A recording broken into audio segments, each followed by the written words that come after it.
Lantern? The next morning, the wizard did not begin with a storm. He began with a lantern. It was not a lantern of brass or oil, not something that burned with flame, but something quieter. A lantern of discernment. A lantern of balance. A lantern made of 3 simple words: history, legend, metaphor. The wizard sat at the oak table in Anne's study, the library of symbols open before him like a newly drawn map. Anne stood nearby with her tea, watching him with that calm steadiness that always reminded him, magic is not only invention, magic is clarity.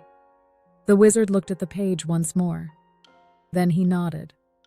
"It's time," he said. The gathering. Later that day, the circus assembled. Friends, family, staff members, helpers and companions of many roles. Some were practical, some were dreamers, some were weary from schedules, some were still learning how to stand in the wizard's whirlwind without being swept away. They gathered in the workroom where projects lived. Tools leaned against walls. Machines waited for parts. Folders of documents sat in careful stacks. And above it all, the hum of unfinished futures. The wizard entered quietly. That alone was unusual. He did not arrive with a flood of new theories. He did not begin with robotics or cryptocurrency or pyramids. He simply carried a notebook. The circus looked up. One of them smiled cautiously. "What's the occasion, wizard?" The wizard took a breath. Then, he practiced the pause and spoke gently. "I want to share something." The room stilled. The lantern is lit. The wizard opened the notebook. On the first page were the 3 columns. He held it up so they could see. History, legend, metaphor.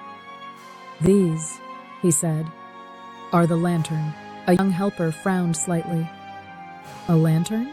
"Yes," the wizard replied. "Because we live in an age of darkness and glare at the same time." The circus listened. "There is too much information," he continued. "Too many offers. Too many rumors. Too many stories dressed as facts. Too many facts stripped of meaning." He tapped the first column. "History is what we can stand on. Real events. Recorded truth. Solid ground." Then the second. "Legend is what we must handle carefully. It may contain echoes of truth, but also projections, exaggerations, and longing." Then the third. "Metaphor is what nourishes the soul. It is the story beneath the story, the meaning behind the symbol." The circus was quiet now. Even the busiest minds were listening. A staff member speaks, one of the practical ones, the kind who dealt with tools and schedules, raised a hand. "So, wizard, what does this have to do with us?" The wizard smiled. "It has everything to do with us." He leaned forward. "When someone brings me a deal," he pointed toward the legend column, "it may sparkle like legend. It may promise Atlantis. It may claim secret fleets and ancient treasures." He tapped history. "But we must ask, what is proven? What is real? What is documented?" Then he tapped metaphor. "And what is the deeper lesson, even if the story is not literal?" Anne watched quietly. This was the wizard, finally translating his storms into something usable. "The circus understands," another voice spoke. A younger dreamer. "So you're saying, we don't have to reject wonder?" The wizard's eyes softened. "No," he said. "We must never reject wonder, but we must not drown in it either." A third person nodded slowly. "This would help with contracts too." The wizard chuckled. "Yes, especially contracts." The circus laughed gently. He continued, "A good offer belongs in history. Clear terms, ethical structure, real people, real accountability." He pointed again.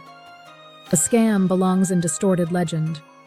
Big promises, urgency, mystery as manipulation." The circus murmured in recognition. They had seen those fish before. The wizard's fisherman metaphor returned quietly in the room. "Anne adds the final light. Anne stepped forward then. Her voice was soft but steady. "And metaphor," she said, "belongs in the heart." Everyone turned. Anne continued, "The wizard carries many symbols, but symbols are not meant to trap us. They are meant to teach us." She smiled at her husband.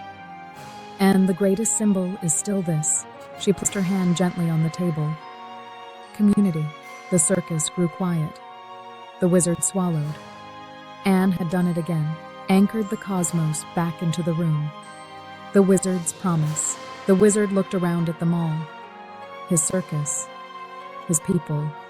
Not noise, not distractions, but companions. He spoke slowly. "I have been guilty of running ahead, of chasing every thread, of pushing buttons too quickly." A pause. "But I want to walk with you now. Not above you, not away from you, with you." The circus did not cheer loudly. This was not that kind of moment. Instead, something deeper happened. They relaxed. They felt seen. They felt included. The lantern had been received, not as a rule, but as a shared light. The closing. That evening, the wizard returned to the study. Anne was there. He sat down heavily, but peacefully. "Well?" she asked. The wizard smiled. They understood. Anne's eyes twinkled. "And how did it feel?" The wizard looked at the notebook. "History, legend, metaphor."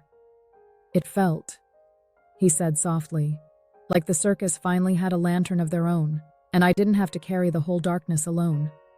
Anne reached for his hand. "No," she said. "You never did." And in the quiet room, the wizard realized the greatest treasure was not hidden in Atlantis, not locked in relics, not buried beneath temples, but sitting beside him and standing around him, holding the lantern together. God bless you, Robert.